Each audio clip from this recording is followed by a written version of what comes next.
අවංකවම කිව්වොත් ඔහු ඔබ රූපවාහිනියෙන් දකිනවට වඩා වෙනස් පුද්ගලයෙක්. ඇත්තටම හමුවුණාම ඔහු හරිම ආදරණීය පුද්ගලයෙක්. ඉන්දියානු ක්‍රිකට් පාලක මණ්ඩලයේ සභාපති සෞරව් ගංගුලි ගැන ඉන්දියානු ක්‍රිකට් නායකයෙකු වුණු මහේන්ද්‍ර සිං ධෝනි කිව්වේ අන්න එහෙමයි. මම අසංක හදිනම් පෑර මේ ඇසිදිසි චරිතාවලිය. Unanimous decision. A new world record for Usain ඉන්දියාවේ කොල්කතා නගරය ලොව සැප දුකෙහි සාපේක්ෂතාවය ගැන කදිම උදාහරණයක්. ඉන්දියාවේ ධනවත්ම පුද්ගලයන් සහ ඉන්දියාවේ දුප්පත්ම පුද්ගලයන් යන දෙවර්ගයම එහි ජීවත් වනවා. ඉන් ධනවත් පවුලක උපත ලැබූ එක් පුත්‍රයෙකුට ඔහුගේ පවුලේ සමාජිකයන් ඇමතුවේ මහාරාජා යන නමින්. පසු කලෙක ක්‍රිකට් ක්‍රීඩාවෙන් ලෝකයේ ජයගත් ඒ පුතු ඉන්දියානු ක්‍රිකට් අධිරාජ්‍ය නිර්මාණය කරමින් එහි මහරජු බවට පත් වුණා. ඔහු සෞරව් ගංගුලි. සෞරව් චන්දිදාස් ගංගුලිගේ පියා ධනවත් ව්‍යාපාරිකයෙක්. මව තම දරුවන්ව දැඩි රැකවල් මැද හැදූ වැඩූ කාන්තාවක්. ගංගුලි ක්‍රිකට් ක්‍රීඩාවට යොමුවනවාට වඩා අධ්‍යාපන කටයුතු වලට යොමුවනවාට ඔහුගේ මව කැමති වුණා. එහෙත් සිය වැඩිමහල් සහෝදරයා අනුව යමින් ගංගුලිද ක්‍රිකට් ක්‍රීඩාවට යොමු වුණා. මුලින්ම දකුණත් පිතිකරුවෙකු ගංගුලි තම සහෝදරයාගේ ක්‍රිකට් ආම්පන්න භාවිතා කිරීමට තිබූ කැමැත්ත නිසා වමතින් පන්දුවට පහර දීමට හුරු වුණා. වයස අවුරුදු 15 දී පාසල් කණ්ඩායමේ නායකත්වයට පත් වූ ගංගුලි ජයග්‍රහණ පිපාසයෙන් සිටි නායකයෙකු නිසා කණ්ඩායමේ සගයන් ගංගුලිගේ සැරපරුෂ නායකත්වය ගැන පුහුණුකරුට පැමිණිලි පවා යොමු කළා. ඔහු කණ්ඩායමේ ජනප්‍රිය ක්‍රීඩකයෙකු නොවුනත් ඔහුගේ පිතිකරණ දස්කම් නිසා 1989 දී ඔහු බෙන්ගාල් කණ්ඩායමට තෝරාගත්තා. 1990-91 රංජි කුසලාන තරගාවලියේදී ඉහළ දස්කම් පෑ නිසා 1992 දී ඉන්දියානු ජාතික කණ්ඩායමට ඇතුළත් වීමට ඔහු සමත් වුණා. ඒ බටහිර ඉන්දිය කොදෙව් කණ්ඩායමට එරෙහි එක්දින තරගයක් වෙනුවෙන්. එහිදී ඔහු ලකුණු 3ක් පමණක් වාර්තා කළා. පවුල් පරිසරයෙන් ලද ආභාසය නිසා කණ්ඩායමේ ජ්‍යෙෂ්ඨයන්ට හිස නොනැමූ ගංගුලි එක් තරගයකින් පසුව හදිසියේම කණ්ඩායමින් ඉවත් කළා. ඔහු ධනවත් පවුලකින් පැවතා නිසා ඇතැමුන් ඔහුට ඊර්ෂ්‍යා කළා. අනෙක් අතින් ඔහුට යම් ආඩම්බරකාර ස්වභාවයක් තිබුණා. එහෙත් ඔහුගේ නොසැලෙන මානසිකත්වය පෙන්වමින් ඔහු දිගින් දිගටම දේශීය තලයේ දස්කම් අතර සිටියා. වසර 5ක් දේශීය දස්කම් අතර සිටි ඔහුව 1996 එංගලන්ත සංචාරය සඳහා තෝරාගත්තා. එහි 3 වැනි එක්දින තරගයේදී ගංගුලි කණ්ඩායමට ඇතුළත් වුණා. අංක 3 පිතිකරු ලෙස ඔහු ලකුණු 43ක් වාර්තා කළා. මීළඟට ආරම්භ වීමට නියමිතව තිබූ ටෙස්ට් තරගාවලියට පෙර ඉන්දියානු කණ්ඩායමේ අභ්‍යන්තර ගැටලු රැසක් තිබුණා. ක්‍රීඩකයන් කිහිප දෙනෙකු කණ්ඩායමෙන් ඉවත් වුණා. නායක මොහොමඩ් අසරුඩීන් හා ඇතිකරගත් වාදයකින් පසුව තරගාවලිය නිවත් වූ නව්ජෝත් සිං සිධුගේ ස්ථානයට සෞරව් ගංගුලිව ඇතුළත් කළා. ඒ ඔහුගේ මංගල ටෙස්ට් තරගයයි. එංගලන්තයට එරෙහිව ලෝඩ්ස්හිදී සහභාගී වූ සිය මංගල ටෙස්ට් ඉනිමේදීම ශතකයක් වාර්තා කරගෙන ඉන්දියානු කණ්ඩායමට ගෞරවනීය අවසානයක් ගෙන දීමට ඔහු සමත් වුණේ ලකුණු 131ක් වාර්තා කරමින්. මංගල ටෙස්ට් තරගයේදීම ලෝඩ්ස් ශතකලාභීන්ගේ ලැයිස්තුවට ඇතුළත් වූ ගංගුලි ඉන්දියාව වෙනුවෙන් මංගල ටෙස්ට් තරගයේදීම ශතකයක් වාර්තා කළ 10 වැනි පිතිකරුවායි. එදිනම මංගල තරගයට සහභාගී වූ අනෙක් පිතිකරුවා වූ රාහුල් ද්‍රාවිඩ් සමගින් එක්වී 6 වැනි කඩුල්ලට ලකුණු 94ක සබඳතාවයක් සටහන් කිරීමටද ගංගුලි සමත් වුණා. ක්‍රිකට් ක්‍රීඩාවේ මුදුන් මල්කඩ ලෙස හඳුන්වන ලෝඩ්ස් පිටියේදී මංගල තරගයේදී වැඩිම ලකුණු වාර්තා කළ පිතිකරුවා වන්නේ සෞරව් ගංගුලි. තරගයේ ජය පරාජයෙන් තොර වූ නිසා ඉන්දියාවට දෙවැනි ඉනිමට පන්දුවට පහර දීමට ලැබුණේ නැහැ. ඒත් මීළඟ ටෙස්ට් තරගයේදී ගංගුලි තවත් විශේෂ දස්කමක් පෑවා. ගංගුලිගේ දෙවැනි ටෙස්ට් තරගයේදී ඔහු විසින් තවත් ශතකයක් වාර්තා වුණා. 3 වැනි කඩුල්ල සඳහා ලකුණු 255ක සබඳතාවයක් වාර්තා කළ ඔහුගේ සහ සචින් ටෙන්ඩුල්කර්ගේ ශක්තියෙන් ඉන්දියාව ලකුණු 500 සීමාවත් පසු කර ගියා. මංගල ටෙස්ට් ඉනිම දෙකෙහිදීම ශතක වාර්තා කළ ලොව 3 වැන්නා බවට එදා ගංගුලි පත් වුණා. ඔහුට පෙර එම දස්කම පා තිබුණේ විශිෂ්ට බටහිර ඉන්දිය කොදෙව් පිතිකරුවන් දෙදෙනෙකු වන ලෝරන්ස් රෝව් සහ ඇල්වින් කලිචරාන්. එදා ගංගුලි විසින් ලකුණු 136ක් වාර්තා කෙරුණා. දෙවැනි ඉනිමේදී තරගය බේරා ගැනීමේ සටනක නිරත වෙමින් ලකුණු 48ක් වාර්තා කළ ඔහු ඉන්දියානු කණ්ඩායමේ වැදගත් නමක් බවට තම නම සටහන් කළා. ක්‍රීඩාවේදී මෙන්ම පෞද්ගලික ජීවිතයේදීත් ඔහු විප්ලවීය චරිතයක්. ඔහුගේ පෙම්වතිය වූ ඩෝනා රොයි ශාස්ත්‍රීය නර්තන ශිල්පිනියක්. එහෙත් ඔවුන්ගේ පවුල් දෙක සැලකුණේ කල්කතා නගරයේ ප්‍රතිවාදී පවුල් දෙකක් ලෙසින්. පවුල්වලින් එල්ල වූ පීඩනය නොසැලකූ ගංගුලි එංගලන්ත සංචාරයෙන් පසුව ඩෝනාව විවාහ කරගත්තා. ඉන් පසුව ඔවුන් දෙදෙනාගේ පවුල් දෙකද සමගි වූ අතර සෞරව් සුපුරුදු පරිදි තම ක්‍රිකට් ජීවිතය ගැන උනන්දුවෙන් ක්‍රියා කළා. ඔහුගේ මංගල එක්දින ශතකය වාර්තා වුණේ ශ්‍රී ලංකාවට එරෙහිවයි. ඒ ඔහුගේ විවාහය සිදු 1997 දීමයි. 1996 ශ්‍රී ලංකාවේදී පැවති සිංගර් වර්ල්ඩ් සීරීස් තරගාවලියේදී ඔහු සිය මංගල එක්දින අර්ධ ශතකය වාර්තා කළා. 1996 ඔක්තෝබර් මාසයේදී දකුණු අප්‍රිකාවට එරෙහිව ඔහු ආරම්භක පිතිකරුවෙකු ලෙස අත්හදා බැලුණා. එදා ඔහු ලකුණු 54ක් වාර්තා කළා. එතැන් සිට ඔහු ක්‍රීඩා කළේ ආරම්භක පිතිකරුවෙකු වශයෙන්. 1997 කැනඩාවේදී පැවති සහරා මිත්‍රත්ව කුසලාන තරගාවලියේදී පාකිස්තානයට එරෙහිව ගංගුලි විසින් තරගයේ වීරයා සම්මාන 4ක්ද සමගින් තරගාවලියේ වීරයා සම්මානයද දිනාගනු ලැබුවේ පිත්තෙන්ද පන්දුවෙන්ද ඉහළ දස්කම් අතර සිටිමින්. තරගාවලිය තුලදී ගංගුලි වාර්තා කළ වැඩිම ලකුණු ලෙස අවසන් තරගයේදී ඔහු විසින් රැස් කළ ලකුණු 96 සටහන් වුණා. ඔහුගේ එක්දින ක්‍රිකට් දිවියේ හොඳම පන්දු යැවීම ඔහු විසින් වාර්තා කළේද එම තරගාවලියේදී. පන්දු අර 10කදී ලකුණු 16ක් ලබා දී කඩුළු 5ක් දවා ගැනීමට ඔහු සමත් වුණා.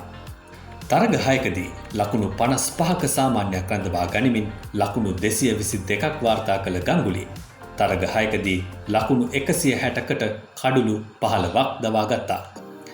තරගාවලියේ වැඩිම කඩුළු ලාභියා මෙන්ම වැඩිම ලකුණු ලාභියා වූ ඔහු ජාත්‍යන්තර වේදිකාව මත තම ස්ථානය තහවුරු කරගත්තා. 1997 ශ්‍රී ලංකා කණ්ඩායමේ ඉන්දියානු ටෙස්ට් සංචාරයේදී ශ්‍රී ලංකාවට වඩාත්ම හිසරදයක් බවට පත් වූ පිතිකරුවා බවට ගංගුලි පත් වුණා. තරග 4කදී ශතක 3ක් වාර්තා කළ ඔහු විසින් වාර්තා වූ ඉහළම ඉනිම මුම්බායිහිදී වාර්තා වූ ලකුණු 173යි. 1998 සිංගර් නිදහස් කුසලාන එක්දින තරගාවලියේ පළමු තරගය ඉන්දියාව විසින් ශ්‍රී ලංකාව පරදවා ජයගත්තා. එහිදී ලකුණු 243ක ඉලක්කයක් හඹා ගිය ඉන්දියානු කණ්ඩායම වෙනුවෙන් ලකුණු 80කින් දායක වූ ගංගුලි තරගයේ වීරයා වුණා. එම තරගාවලියේ අවසන් මහා තරගයට ක්‍රීඩා කළේද ශ්‍රී ලංකාව සහ ඉන්දියාවයි. ඉන්දියාව විසින් ශ්‍රී ලංකාවට ලබා දුන් ඉලක්කය ලකුණු 308ක්. එහිදී ආරම්භක පිතිකරුවන් වූ සෞරව් ගංගුලි සහ සචින් ටෙන්ඩුල්කර් යන දෙදෙනාම ශතක වාර්තා කළා. ශ්‍රී ලංකාව ලකුණු 6කින් පරාජය කොට ඉන්දියාව විසින් නිදහස් කුසලාන ශූරතාවය දිනාගත්තා. 1998 නිදහස් කුසලාන තරගාවලියේදී ඉන්දියානු කණ්ඩායම පාකිස්තානය පරදවා ලකුණු 315ක ඉලක්කයක් හඹා ගියා. එහිදී ලකුණු 124ක් වාර්තා කරමින් ඉනිමේ නැංගුරම වූ ගංගුලි තරගයේ වීරයා වුණා. එම වසරේදීම ඕස්ට්‍රේලියාවට එරෙහි ටෙස්ට් තරගයකදී ඔහුගේ මද වේග පන්දු වලින් ඉනිමේ පන්දු යැවීම ආරම්භ කිරීමටද ඔහුට සිදු වුණා. එබැවින් පිතිකරණයෙන් සහ පන්දු යැවීමෙන් යන දෙආකාරයෙන්ම ඉන්දියානු කණ්ඩායම වෙනුවෙන් ඉනිම ආරම්භ කිරීමට සමත් වූ ක්‍රීඩකයෙකු ලෙස සෞරව් ගංගුලිව හැඳින්විය හැකියි. ඔහු විසින් ආරම්භක පන්දුවාරයේ යවූ එම තරගය ඉන්දියාව විසින් ජයගත්තා. 1999 ඉන්දියානු කණ්ඩායමේ නවසීලන්ත ටෙස්ට් සංචාරයේ 3 වැනි තරගයේදී ඔහු විශිෂ්ට ඉනිමක් ක්‍රීඩා කළා. ජයග්‍රහණය සඳහා ලකුණු 415ක් ලබාගත යුතුවත් ලැබී තිබූ කාලය ප්‍රමාණවත් වුණේ නැහැ.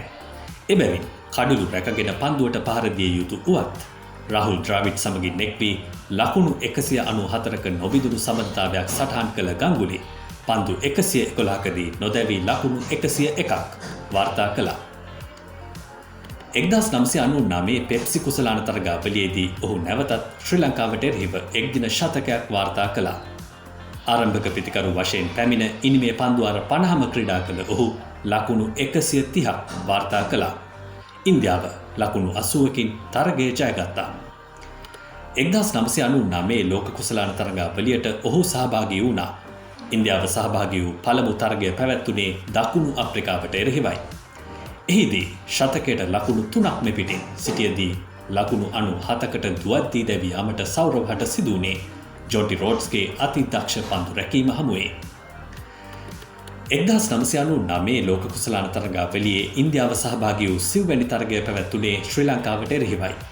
සුපුරුදු පරිදි ශ්‍රී ලංකා පන්දු යවන්නන්ව තලා පෙළන්නට වූ ගංගුලි පන්දු 158කදී ලකුණු 183ක් වාර්තා කළා. එදා ගංගුලි සහ රාහුල් ද්‍රාවිඩ් එක්ව ලකුණු 318ක දැවැන්ත සබඳතාවයක් වාර්තා කළා. එක්දින ක්‍රිකට් ඉතිහාසයේ ලකුණු 300 පසු කළ පළමු සබඳතාවය එයයි. ගංගුලිගේ ඉනිමට 6 පහරවල් 7ක් සහ 4 පහරවල් 17ක් ඇතුළත් වුණා. ඔහු ලකුණු 100 වාර්තා කළේ පන්දු 119කින් නුවත්. එතැන් සිට 183 දක්වා ගමන් කිරීමට ඔහුට වැය වුණේ පන්දු 39ක් පමණයි. ඉන්දියාව ලකුණු 373ක් වාර්තා කොට ලකුණු 157කින් තරගය ජයග්‍රහණය කළා. කාල්ටන් ඇන් යුනයිටඩ් තුන්කොන් එක්දින ක්‍රිකට් තරගාවලිය 2000 වසරේ ඕස්ට්‍රේලියාවේදී පැවැත්වුණා.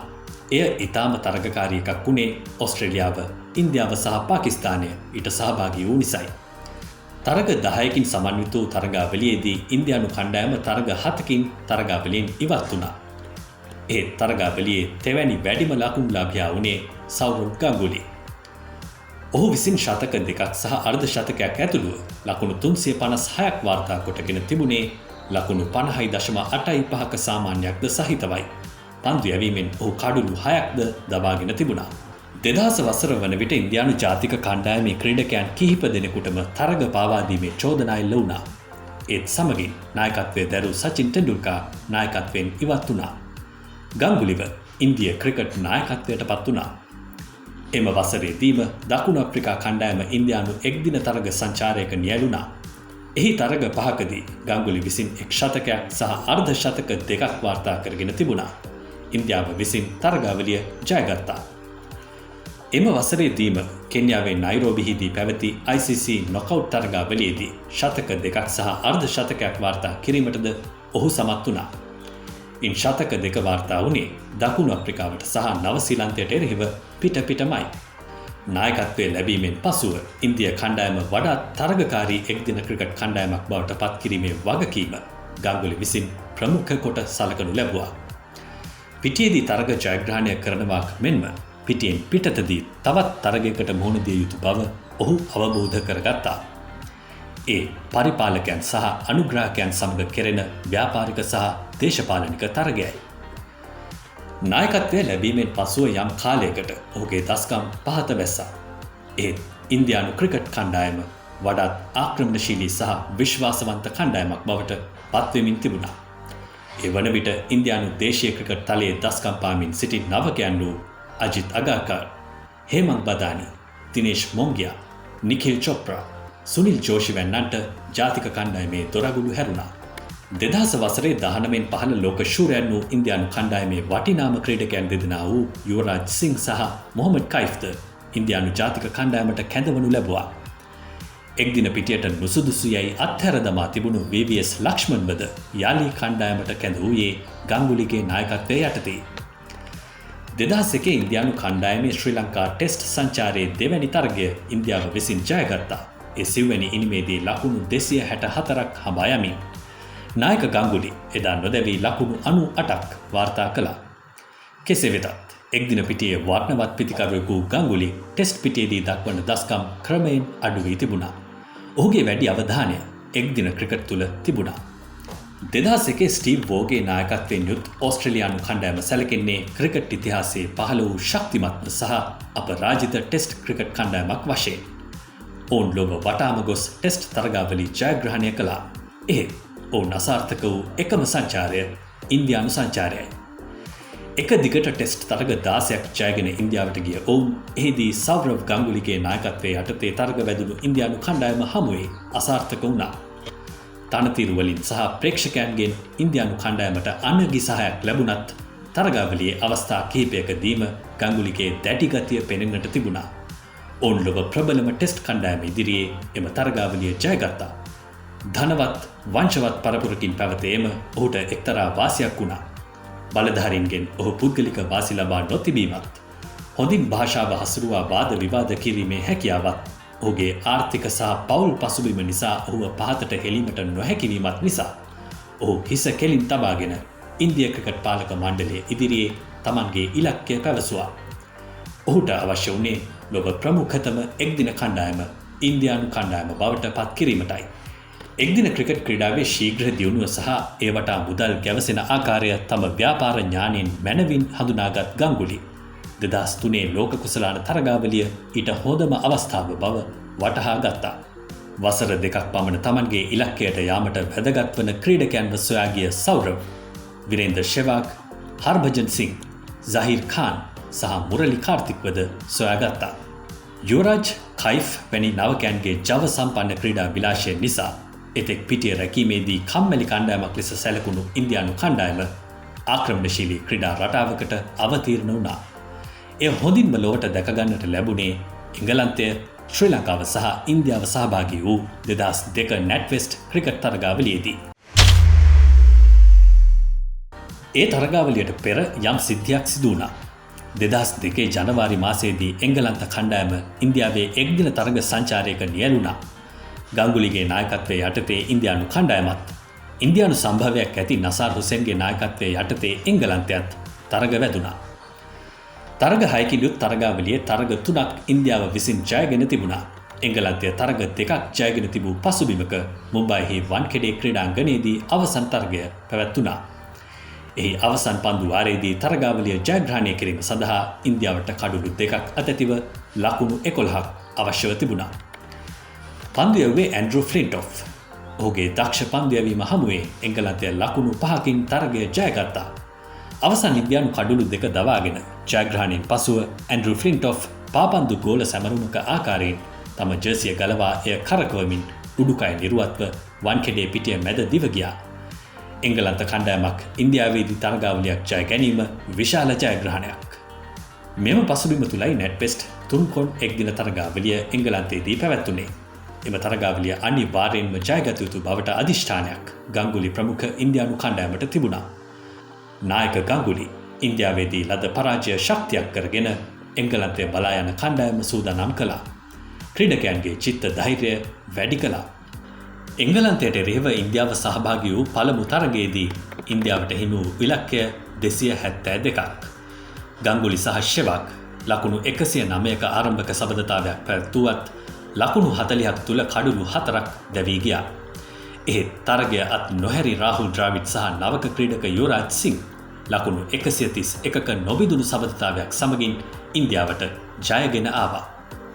දෛවයේ ලියුවක් ලෙසින් ලෝඩ්ස් ක්‍රීඩාංගණයේදී අවසන් මහා තරගයට පැමිණියේ එංගලන්තය සහ ඉන්දියාවයි. පළමුව පන්දුවට පහර දුන් එංගලන්තය ලකුණු 326ක විශාල ඉලක්කයක් ඉන්දියාවට ලබා දුන්නා. ලකුණු 106ක වේගවත් ආරම්භයක් ලබාගත් ගංගුලි ෂෙවාග් සබඳතාවය බිඳී යාමෙන් පසුව ලකුණු 40ක් පමණ ඇතුළත කඩුළු 5ක් දැවී ගියා. එහෙත් ගංගුලි විසින් 19න් පහළ ලෝක ශූරයන් ලෙස ඉන්දියානු කණ්ඩායමට ගෙන ආ මොහමඩ් කයිෆ් සහ යුවරාජ් සිං යුගලය එක් වී ඉන්දියානු ඉනිම යාලි ගොඩ නැගුවා. එහෙත් යුවරාජ්ගේ දැවී යාමෙන් පසුව පන්දුව අතටගත් ෆ්ලින්ටොෆ් තවත් කඩුළු 2ක් බිඳ දැමුවා. අවසන් පන්දුවාරය වන විට ඉතිහාසගත ජයග්‍රහණයකට ඉන්දියාවට ලකුණු 2ක් අවශ්‍ය වුණා. එංගලන්තයට කඩුළු 2ක් අවශ්‍ය වුණා. දෛවෝපගතව අවසන් පන්දුවාරය යවනු ලැබුවේ පෙර තරගාවලියේ අවසන් පන්දුවාරය යවූ ෆ්ලින්ටොෆ් විසින්මයි. නිලකුණු පන්දු 2කට පසුව ඉන්දියානු පිතිකරුවන් නියමිත ඉලක්කය ලබා ගත්තා. ઝහීර් ખાન ජයග්‍රාහී ලකුණු 2 වාර්තා කළා. ඉන්දියාව තරගාවලිය ජයගත්තා. එහෙත් ගංගුලිගේ තරගය අවසන් වුණේ නැහැ. ලෝඩ්ස් ක්‍රීඩාංගණයේ ක්‍රීඩාගාරයේ සිටි ගංගුලි තම ජර්සිය ගලවා උද්දාමෙන් කරකවන්නට උනේ ඇන්ඩ්‍රූ ෆ්ලින්ටොෆ් වන්කෙඩේ ක්‍රීඩාංගණයේදී කළ අයුරින්මයි. ඒ වන විට බොහෝ දෙනාට ෆ්ලින්ටොෆ්ගේ ක්‍රියාව අමතකව තිබුණා. ක්‍රිකට් ක්‍රීඩාවේ මුදුන් මල්කඩ වන ලෝඩ්ස් ක්‍රීඩාංගණයේදී එවැන්නක් කළේ ඇයිදැයි තරගෙන් අනතුරුව විස්තර විචාරක ජෙෆ් බොයිකොට් ගංගුලිගෙන් ප්‍රශ්න කළා. ඔයගොල්ලන්ගේ එක්කෙනෙකුත් මුම්බයි වලදී ටී-ෂර්ට් එක ගැලෙව්වා. ගංගුලි පැවසුවේ ඇන්ඩ්‍රූ ෆ්ලින්ටොෆ්ව සිහි කරමින්. විචාරක ජෙෆ් බොයිකොට් ගංගුලිට පැවසුවේ ක්‍රිකට් ක්‍රීඩාවේ මුදුන් මල්කඩ වන ලෝඩ්ස්ෙහිදී එවැන්නක් කිරීම නොසුදුසු බවයි. ලෝඩ්ස් කියන්නේ ඔයගොල්ලන්ගේ මුදුන් මල්කඩ. වන්කඩේ කියන්නේ අපේ මුදුන්මල්කඩ. ගංගුලිගේ ඒ පිළිතුර ඉන්දියානු ක්‍රිකට් අධිරාජ්‍යයක සලකුණු මුල්වරට විශ්වයට මුදාහල අවස්ථාව විය හැකි. 2002 ICC ශූරයන්ගේ කුසලාන අවසන් මහා තරගයට පිවිසුනේද ගංගුලිගේ නායකත්වයෙන් යුත් ඉන්දියානු කණ්ඩායම සහ සනත් ජයසූරියගේ නායකත්වයෙන් යුත් ශ්‍රී ලංකා කණ්ඩායමයි. වර්ෂාව නිසා තරගය නතර වූ නිසා දෙපිළම ශූරයන් ලෙස සැලකුණා. 2003 ලෝක කුසලාන තරගාවලියේදී ඔහු නොදැවුණු ශතක 3ක් වාර්තා කළා. ගංගුලිගේ වසර 3ක සැලසුම සාර්ථක කරමින් ඉන්දියානු කණ්ඩායම ලෝක කුසලාන අවසන් මහා තරගයට පැමිණියා. ඔවුන්ගේ ප්‍රතිවාදී නොයේ ඕස්ට්‍රේලියාවයි. ඒත් පළමුව පන්දුවට පහර දුන් ඕස්ට්‍රේලියානු මුල් පෙළ පිතිකරුවන්ව නවත්වා ගැනීමට නොහැකිව ඉන්දියාව අසරණ වුණා. ලකුණු 125ක ජයක් සමගින් ලෝක කුසලානය ඕස්ට්‍රේලියාව සතු වුණා. කෙසේ වෙතත් නායකයෙකු ලෙස ඉන්දියානු කණ්ඩායමේ මානසිකත්වය උඩු යටිකුරු කළ ගංගුලිව ඒ වන විටත් සැලකුණේ ඉන්දියානු ක්‍රිකට් ඉතිහාසයේ දැවැන්ත නායකයෙකු ලෙසින්. කෙසේ වෙතත් කිසිවෙකුට හිස නමන්නට තිබූ අකමැත්ත නිසා ඇතැම් ප්‍රාන්ත ක්‍රිකට් බලධාරීන් ඔහුගෙන් පලිගන්නට වුණා. ඔවුන් විදෙස් ක්‍රීඩකයන්ට උචිත අයුරින් තරග පිටි සකස් කළ අවස්ථා කිහිපයකදී ඉන්දියානු කණ්ඩායම පරාජය වීමත් සමගින් ගංගුලිගේ නායකත්වය ගැන ප්‍රශ්න පැන නැගුණා. 2004-2005 වර්ෂවලදී ඔහුගේ පිත්ත ක්‍රියාත්මක වුණේ දුර්බල අයුරින්. එම නිසා නායකත්වය නොසලකා ඔහුව කණ්ඩායමෙන් ඉවත් කළා. ක්‍රීඩකයන්ව යටත් කරගෙන සිටින්නට කැමති බලධාරීන් ඊට උඩගෙඩි දුන් බව නොරහසක්. හේතුව වුණේ ගංගුලි කිසිවෙකුව ගණන් නොගන්නා ආඩම්බරකාරයෙකු වීමයි. ඒ වන විට කණ්ඩායමේ පුහුණුකරු බලධාරීන් සහ අන් බොහෝ දෙනා සමග ප්‍රශ්න ඇති කරගෙන සිටීම කෙසේ වෙතත් ක්‍රීඩාවෙන් විශ්‍රාම ගැනීම ප්‍රතික්ෂේප කළ ගංගුලි 2007දී නැවතත් කණ්ඩායමට ඇතුළත් වුණා. 2007දී එක්දින ලෝක කුසලාන තරගාවලියේ පළමු තරග 3හිදී අර්ධ ශතක 2ක් වාර්තා කළත් ශ්‍රී ලංකාවට එරෙහි තරගයේදී මුළු ඉන්දියානු කණ්ඩායමම අසාර්ථක වුණා. 2007දී එක්දින කණ්ඩායමෙන් ඉවත් වූ ඔහු තවත් වසරක් ටෙස්ට් පිටියේ රැඳී සිටියා. 2007දී පාකිස්තානයට එරෙහිව ඔහුගේ පළමු සහ එකම ටෙස්ට් ද්විත්ව ශතකය වාර්තා වුණා. ගංගුලි එම ඉනිමේදී ලකුණු 239ක් රැස් කළා. මීළඟ ඉනිමේදීත් ලකුණු 91ක් ලබා සිටියේදී ඔහු දැවී ගියා. එම තරගයේ වීරයා සහ තරග 3කින් යුත් තරගාවලියේ වීරයා වුණේ ඔහුයි. 2008 ශ්‍රී ලංකා සංචාරයේදී ලද අසාර්ථකත්වය නිසා ඔහුගේ ස්ථානය ප්‍රශ්නකාරී වුණා. 2008 නොවැම්බරයේදී ඕස්ට්‍රේලියාවට එරෙහිව නාග්පුරෙහිදී සිය අවසන් ටෙස්ට් තරගයට ක්‍රීඩා කළ ඔහු පළමු ඉනිමේදී ලකුණු 89ක් ලබා දෙවැනි ඉනිමේදී මුහුණ දුන් පළමු පන්දුවෙන්ම දැවී ගියා. සෞරව් ගංගුලි එක්දින ලකුණු 10000 සහ ටෙස්ට් ලකුණු 7000 පසු කළ පිතිකරුවෙක්. ඉන් එක්දින ලකුණු 10000, එක්දින කඩලු 100 සහ එක්දින උඩ පන්දු 100 වාර්තා කළ ක්‍රීඩකයන් අතරටද ඔහු ඇතුළත් වනවා. එක්දින ක්‍රිකට් ඉතිහාසයේදී එක දිගට තරගයේ වීරයා සම්මාන 4ක් දිනාගත් එකම ක්‍රීඩකයා ඔහුයි. එක්දින ක්‍රිකට් ඉතිහාසයේ වැඩිම ආරම්භක පිතිකරු ශතක සබඳතා පිහිටුවා ඇති යුගලය වන්නේ සෞරව් ගංගුලි සහ සචින් ටෙන්ඩුල්කර්. ඉන්දියාවෙන් පිටතදී වැඩිම ජයග්‍රහණ වාර්තා කළ ඉන්දියානු නායකයා ඔහුයි. ටෙස්ට් තරග 49කට නායකත්වය ලබා දුන් ඔහු ඉන් 21ක් ජයගෙන 13ක් පරාජය වී තිබෙනවා. ඔහුගේ ටෙස්ට් තරග ජයග්‍රහණ ප්‍රතිශතය 42.85ක්. එක්දින තරග 146කට නායකත්වය දෙමින් ඔහු තරග 76ක් ජයගෙන 65ක් පරාජය වී තිබෙනවා. එහි ප්‍රතිශතය 53.9ක්. ඉන්දිය ක්‍රිකට් ක්‍රීඩකයන්ව වෘත්තීය මට්ටමේ අභියෝගාත්මක ක්‍රීඩකයන් බවට පත් කළ නායකයා ලෙස සැලකෙන්නේ සෞරව් ගංගුලි. ඉන් පෙර ඉන්දියානු ක්‍රීඩකයන්ව හැඳින්වුනේ පිතිකරණයට දක්ෂ ඒත් නිශ්ශබ්ද පන්දු රැකීමට කම්මැලි ක්‍රීඩකයන් වශයෙන්. ලෝක ක්‍රිකට් ප්‍රේක්ෂකයන් ඔහු අමතන්නේ ප්‍රින්ස් ඔෆ් කොල්කතා හෙවත් දාදා එනම් ලොකු අයියා යන නමින්. ගංගුලිගේ නායකත්වයෙන් පසුව ඉන්දියානු ක්‍රිකට් නායකත්වයට පත් වූ මහේන්ද්‍ර සිං ධෝනි ගංගුලි විසින් එලිපෙහෙලි කර දුන් මාවත දිගේ වඩාත් සාර්ථකව යමින් ඉන්දියානු ක්‍රිකට් කණ්ඩායමට ඓතිහාසික ජයග්‍රහණ කිහිපයක්ම ගෙනාවා. ක්‍රිකට් ක්‍රීඩාවෙන් විශ්‍රාමගෙන සිටියේදී ගංගුලි IPL තරගාවලියට එක් වුණා. ඒ කොල්කතා නයිට් රයිඩර්ස් කණ්ඩායමේ නායකයා වශයෙන් IPL තරග 59කදී ලකුණු 25.45ක සාමාන්‍යයක් තබා ගැනීමට ඔහු සමත්ව තිබුණා. ඊට අර්ධ ශතක 7ක් ඇතුළත්. 2015 සිට 2019 දක්වා බෙන්ගල් ක්‍රිකට් පාලක මණ්ඩලයේ සභාපති වූ ඔහු 2019 සිට ඉන්දිය ක්‍රිකට් පාලක මණ්ඩලයේ සභාපති ධූරයට පත් වුණා. මේ වන විට නොව ධනවත්ම සහ බලවත්ම ක්‍රිකට් පාලක මණ්ඩලයේ සභාපතිවරයා ඔහුයි. ක්‍රීඩකයන්ගේ සහ පුහුණුකරුවන්ගේ දක්ෂතා, යටිතල පහසුකම්, බැටුප්, ආදායම්, අනුග්‍රහක අයිතීන්, බලය යන සෑම අතින්ම මේ වන විට ඉන්දියානු ක්‍රිකට් ලොව ඉහළින්ම තිබෙනවා. ඒ සියල්ලටම පාදම සකස් කිරීමේ නායකයෙකු ලෙස පුරදුන්නේ සෞරව් ගංගුලි. දක්ෂ වමත් පිතිකරුවෙක්, සබඳතා බිඳ දමන පන්දු යවන්නෙක්, ආක්‍රමණශීලී නායකයෙක්, අනාගතය දුටු දාර්ශනිකයෙක්, ශක්තිමත් පෞරුෂයක් වන සෞරව් ගංගුලි පූර්වාදර්ශී ක්‍රිකට් සලකුණක්.